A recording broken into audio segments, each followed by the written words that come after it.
Today, we are diving into something that touches pretty much every single person with a job, but man, is it misunderstood.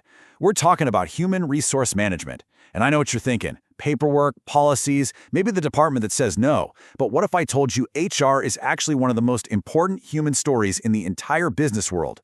Well, let's pull back the curtain and see what's really going on. So, for real, what does HR actually do?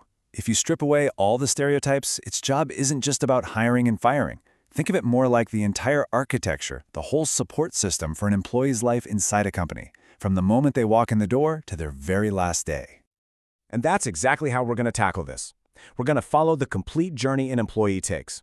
We'll start from the very beginning, when a company just has an idea that it needs someone, and we'll follow it all the way through how that person grows, gets paid, and even how they adapt to the future of work. It's the full story, from start to finish. Okay, so our journey starts way before a single resume is even looked at. It starts with a plan, a blueprint, really. I mean, you can't build a house without a blueprint, and you sure can't build a great team with that one either, right? This is where the strategy all begins. The big word here is forecasting. Human resource planning is all about a company trying to look into its crystal ball and ask some tough questions. Where are we headed? What kind of skills are we going to need next year, or even 5 years from now? It's the absolute first step that makes sure the people strategy is locked in with the company's biggest goals. So, the blueprint is drawn up. The company knows exactly who it's looking for. What's next on this journey? Well, you got to go out and find them. This is the part of HR that most of us have seen firsthand, and it follows a pretty clear, structured path. And you can think of this whole process like a funnel. It starts super broad and gets more and more specific. First up is job analysis, which is basically defining every little detail of the role. Then comes recruitment. This is casting a wide net to attract a big pool of great people.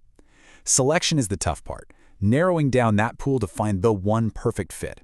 And finally, placement is the finish line, where the new hire officially starts their job. You know, people mix these two up all the time, but they are totally different things. Recruitment is basically marketing. It's about getting people excited and interested in working for you. Selection, on the other hand, is about judging. It's about making a really tough call based on skills, experience, and culture fit. And here's the thing, you can't have a good selection without fantastic recruitment first. All right, so we found our person, they've been hired. Is the journey over? No way, not even close. You could argue it's just getting started. The next phase is absolutely critical. It's all about getting that new person settled in and, more importantly, helping them grow. This is called induction, or what a lot of us just call onboarding. And let me tell you, it is so much more than just signing forms and getting your company laptop. A great onboarding process makes a new employee feel like they belong from day one. It sets crystal clear expectations, and it really pulls them into the company culture. It basically sets the stage for their entire career there. And that growth doesn't stop after the first week. It has to be continuous. See, training helps someone get better at the job they have right now. But development is about preparing them for what's next, maybe a leadership role down the line. And career management? That's the long-term partnership, where the company and the employee work together to map out a future. It's a real investment in someone's potential. Okay, so our employee is trained up, they're feeling good in their role, and now their journey enters this constant cycle, doing the work, getting feedback on it, and of course, getting rewarded for it. This brings us to the big topics, performance and pay. Now, performance management is not just that dreaded once-a-year review. At least, it shouldn't be. When it's done right, it's a constant conversation, a feedback loop. The whole point is to make sure that the work an employee does every single day is directly helping the company hit its biggest goals. It's all about clarity and alignment. Have you ever wondered how a company actually lands on a specific salary number? Well, it's usually a two-part puzzle. First, job evaluation figures out how valuable a role is inside the company compared to other jobs. That's all about fairness.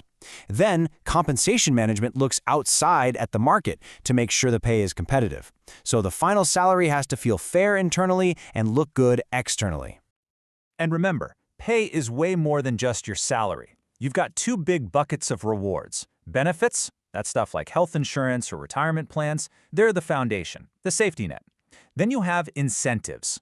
These are the variable rewards, like a bonus or a commission, that are tied directly to how well you perform. Both are a huge part of the whole compensation package. So, that's the classic employee journey we've just walked through. But the story definitely doesn't end there. The world of work is changing faster than ever, which means human resource management has to sprint just to keep up. Today's HR teams are wrestling with some massive shifts. We're talking about adapting to remote and hybrid work, figuring out how to use new tech like AI, and learning how to manage teams that are more diverse and global than ever before. And maybe most importantly, there's a huge new focus on employee well-being and finding that work-life balance in a world that feels like it's always on. These aren't just small tweaks, they're redefining the entire field. Which brings us to the big question, the one that really matters. This entire journey we've mapped out, from the initial plan to hiring, growing, and paying people, it's all being completely reshaped. So as we look to the future, the real challenge, the real question we have to ask is, what does it mean to keep the human at the very center of human resources? It's a question every company, and really every one of us, is going to have to answer.